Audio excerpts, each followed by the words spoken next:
Baik, Assalamualaikum warahmatullahi wabarakatuh.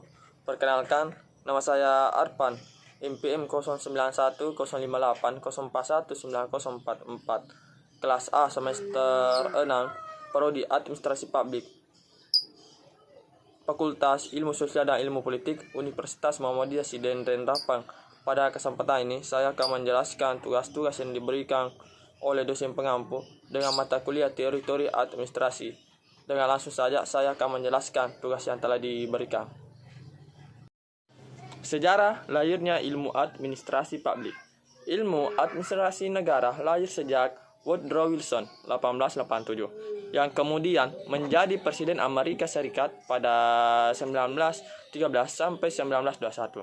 Menulis sebuah artikel yang berjudul The Study of Administration yang dimuat di jurnal Political Science Quarterly. Kemunculan artikel itu sendiri tidak lepas dari kegelisahan Wilson muda akan perlunya perubahan terhadap praktik tata pemerintahan yang terjadi di Amerika Serikat pada waktu itu, yang ditandai dengan meluasnya praktik spoil system atau sistem perkuncuan yang menjurus pada terjadinya inefektivitas dan inefisiensi dalam pengelolaan negara. Oleh karena itu, untuk dapat mengimplementasikan konstitusi dengan baik, maka diperlukan suatu ilmu yang kemudian disebut Wilson sebagai ilmu administrasi tersebut. Ilmu oleh Wilson disebut ilmu administrasi tersebut menekankan dua hal, yaitu perlunya efisiensi dalam mengelola pemerintahan dan perlunya menerapkan merit system dengan memisahkan urusan politik dari urusan pelayanan publik. Agar pemerintahan dapat dikelola secara efektif dan efisien, Wilson juga menganjurkan diadopsinya prinsip-prinsip yang diterapkan oleh organisasi bisnis. The field of administration is the field of business. Penjelasan ilmiah terhadap gagasan Wilson tersebut kemudian dilakukan oleh Frank J. Goodenough yang menulis buku yang berjudul Politics and Administration pada tahun 1900. Buku Goodenough tersebut seringkali dirujuk oleh para ilmuwan administrasi negara sebagai proklamasi secara resmi terhadap lahirnya ilmu administrasi negara yang memisahkan diri dari induknya, yaitu ilmu politik. Administrasi publik sebelum Wilson. Pemikiran Confucius atau Plato, Aristoteles, Machiavelli, Montesquieu, Rousseau, Bonin, Hegel, Vivian Mill sudah mengenal administrasi publik, di mana salah satu prinsip yang disampaikan pelayanan publik harus memiliki moralitas yang baik, atau pihak yang memerintah harus memberi contoh yang baik pada pihak yang diperintah.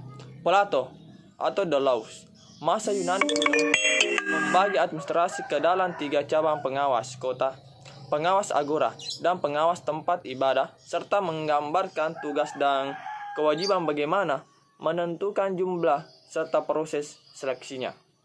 Kemudian B. Aristoteles atau Politics on Athenian Constitution menambahkan suatu jenis pengawasan lagi, pengawas daerah penalaman. Machiavelli, the French administrasi sebagai pelayanan publik yang membantu negara. Kemudian C. Montesquieu atau The Spirit of Laws, administrasi sistem regulasi dalam penerapan hukum melalui pedoman-pedoman operasional. Kemudian D. Rousseau, The Social Contract, bahwa ketika negara semakin besar, beban administrasi akan menjadi besar dalam mendukung berlangsungnya negara. Kemudian E. Vivian, Etudes Administratif, ada dikotomi antara administrasi dan politik. Fungsi eksekutif dibagi dua, yaitu fungsi politik atau membuat kebijakan atau aturan, dan administrasi yang menjalankan aturan atau kebijakan. Kemudian menurut Hegel, The Philosophy of Rights, administrasi sebagai pelayanan publik, fungsi sebagai buffer dalam melawan tirani. Pengaruh ilmu pengetahuan dan teknologi. IPTEK merupakan akronim dari ilmu pengetahuan dan teknologi yang kerap digunakan saat membahas mengenai perkembangan teknologi atau adanya perkembangan suatu disiplin ilmu. Perkembangan IPTEK sendiri terjadi karena adanya globalisasi. Kemajuan di bidang teknologi ini membantu kehidupan manusia. Contohnya saja, pembaruan teknologi di bidang transportasi, komunikasi, dan masih banyak lagi.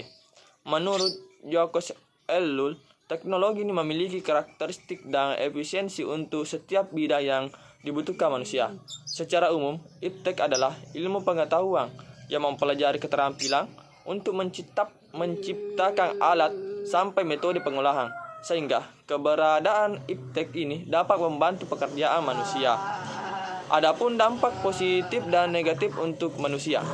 Dampak positifnya: 1. Mempercepat dan memudahkan proses informasi dan distribusi di bidang ekonomi. Kemudian dapat meningkatkan produksi. Kemudian memberikan manfaat dan kemudahan untuk manusia. Kemudian menambah ilmu pengetahuan. Adapun dampak negatifnya: maraknya tindak kejahatan di bidang teknologi, contohnya cybercrime. Kemudian penyebaran berita bohong atau hoax semakin mudah.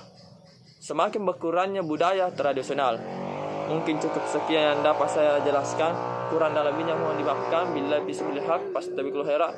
Assalamualaikum warahmatullahi wabarakatuh.